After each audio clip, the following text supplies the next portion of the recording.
بسم الله الرحمن الرحيم.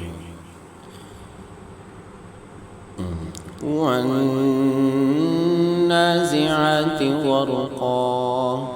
والناشطات نشطا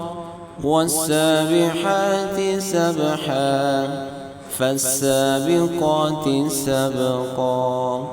فالمدبرات أمرا يوم ترجف الرادفة تتبعها الرادفة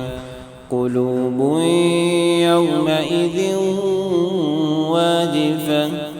أبصارها خاشعة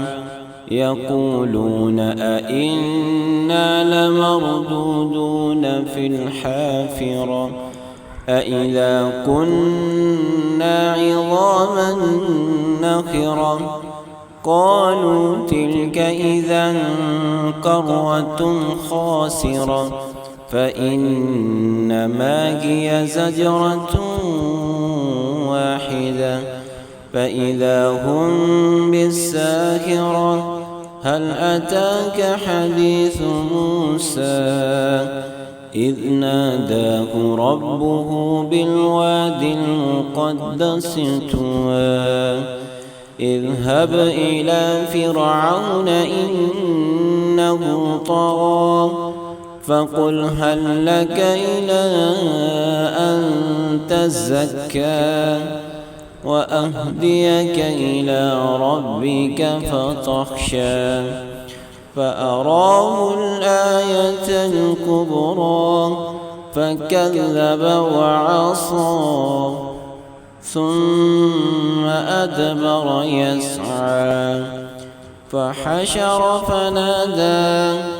فقال أنا ربكم الأعلى فأخذه الله نكال الآخرة والأولى إن في ذلك لعبرة لمن يخشى أأنتم أشد خلقا أم السماء بناها رفع سمكها فسواها وأغطش ليلها وأخرج ضحاها والأرض بعد ذلك دحاها أخرج منها ماءها ومرعاها والجبال أرساها متاعا لكم ولأنعامكم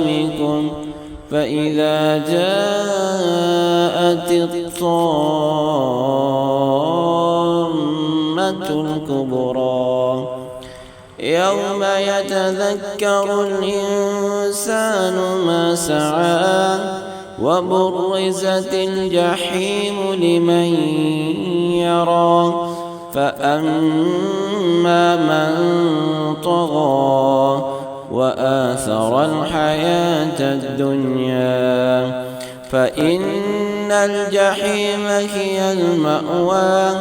وأما من خاف مقام ربه ونهى النفس عن الهوى فإن الجنة هي المأوى يسألونك عن الساعة أيان مرساها فيما أنت من ذكراها إلى ربك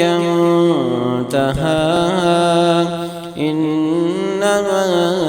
أنت منذر من يخشاها كأنهم يوم يرونها لم يلبثوا إلا عشية أو ضحاها.